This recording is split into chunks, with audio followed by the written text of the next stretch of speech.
Assalomu alaykum, hurmatli jamoat. Endi bir ozroq yozma yozgandim. Buni ba'zilar yozmani o'qiyamaydigan yoki o'qishni xohlamaydiganlar o'qib bersa, o'zi deb shunday havola qilg'ich uchun endi menmi o'qishga majbur bo'lib qoldim. Men madamdek bir hissiyotliq, mundaq bir tuyg'ular bilan o'qiyamasligim mumkin. Shundaqdimi men bir qan o'qib boqay.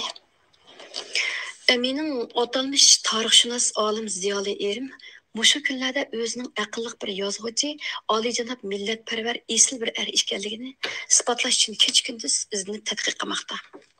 Ham o'zining uzun yillik yoziqchilik tajribasiga asosan hissiyotliq o'qish talantini joriy qildirib, o'zining bechorligini isbotlamoqda.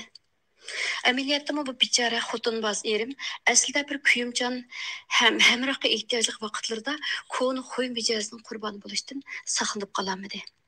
Bu odamning axloq kampuki xarakterini besh qo'ldek bilib turgan o'yin qilib o'ynagan odamlarning yozgan ssenariysiga rol o'ynab o'tgan bir bichara. O'zining xotin purushlik mijozining qurboni bo'lishdan sit yot davlatga kelib, bu davlatda hamma narsadan bir tutuqsiz erga itoat qilish bilan mahrum qolganning ustiga bor yo'qidan ayrilgan, majburiy ko'chib qo'g'langan bir ona bolaga ona bolani uydan chiqarish uchun chaplangan tuhmatlar qiziq nuqta bo'lib faqat to'xtamadi. Jamiyatdagi ba'zi turmushga mas'uliyatchan odamlarning bergan tarbiyasi bu aqlli shuhratparast professorga eg'ir kelib, ularning maqolalarida to'xtamay dushman sifatida tizimlab medialarda e'lon qilmoqda. O'zini bir ziyonkashlikka uchiruvchi, vatan millat uchun hayotini beg'ishlag'uchi qahramon qilib ko'rsatish uchun ajoyib tirishmoqda. To'g'ri, buni qilsin ham qilish kerak. Chunki bekor o'tib ketgan hech tadqiqot natijasi bo'lmagan, o'zimi yuz kelmaydigan professorlik qalbiqini saqlab qolish uchun amdi bo'lsin tirish kerak. Ammo kechikib uyg'ongan qalami bu odamga faqat to'g'ri asar yezib bermayotidi. Chunki bir ojiz ayolning nomus obro'yini to'kish bilan o'zining oliyjanob qilib tuntiman deyish hozirgi uchir davrda oson to'xtasimi, bilimlik insonlarning nazaridan texim tushib ketadiganligini bilish kerak edi.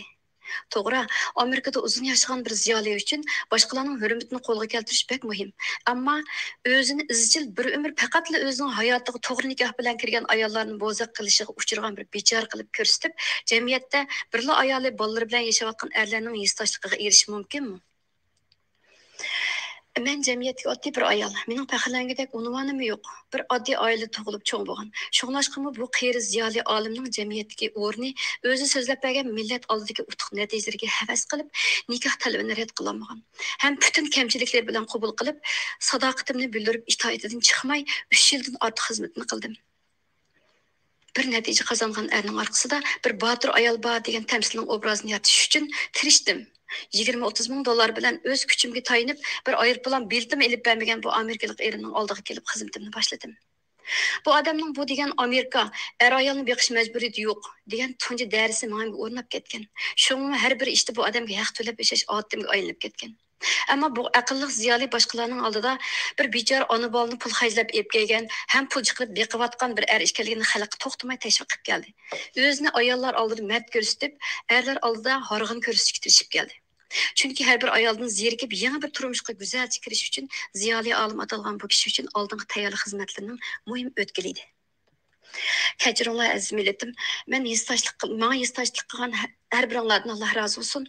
Bu ziyoli olimni qo'g'dab meni ayblaganlarmi yaxshi odamlar. Bizning turmushimiz oxirlashdi. Men bir g'ururli ayol edim.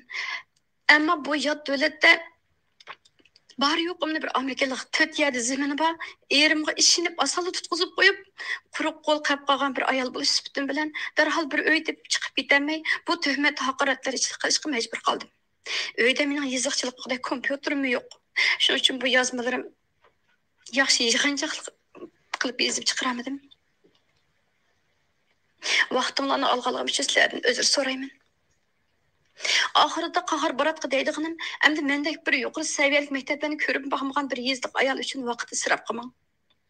Tuhmatlaringizni to'xtatib qo'ying. Qalbingizni uyg'otganligi uchun menga barliq qilgan zulmlaringizga maraz bo'lib ketdim. Ham yana bir ish, boshqalarning gumon qilgan ishlardan to'rda ismlarini yozib taqatmang. Xabardor bo'lib qolingki, menga hech kim sizga qarshi pul chiqarib advokat tutib bermadi. Bu qitimni sotmi, bu qitimliq sotmi uy tatili sot emas. Ayni vaqtda siz o'zingiz meni tuhmat chaplab soqchiga yolg'on ma'lumot bergan deloringizning tekshirish soti bu. Xotirjam bo'ling, bu qitimni sotda qo'limdan kelishicha sizga yordam qilib gunohingizni yengiltishga tirishman. Hozir jiddiy uy izlayapman. Topsamni bu uyingizni bekalab berman. Boshqalarga bir azroq uy tepishib bersin deb sizga gap avatgan. Ammo siz bir puncham yordam qila olmaydiganligingizni debsiz. Buni ham hayron qolmadim. Hozir sizning pulingizdan boshqa hech nimangiz yo'q. Boshqa ishlarimning hammasini Allohga havola qildim.